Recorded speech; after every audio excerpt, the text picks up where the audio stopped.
আসলে আলেমরা মনে করেছিল আমরা স্বাধীনতা অর্জন করেছি, অথচ আমরা এখনও স্বাধীনতা অর্জন করতে পারি নাই।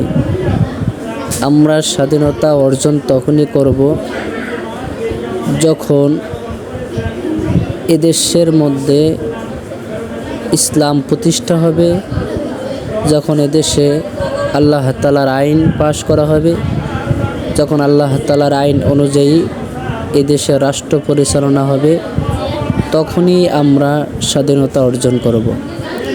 এজন্য আসুন আমরা যারা উলামায়ে কেরাম আনন্দ করতেছি, আমরা আনন্দ নয়, বরং আমরা সকলেই চিন্তা ফিকির করব কিভাবে এদেশের মধ্যে স্বাধীনতা অর্জন করা যায়, কিভাবে এদেশ ইসলামী খেলাফত কায়েম হয় এবং এদেশ ইসলাম অনুসারে চলে।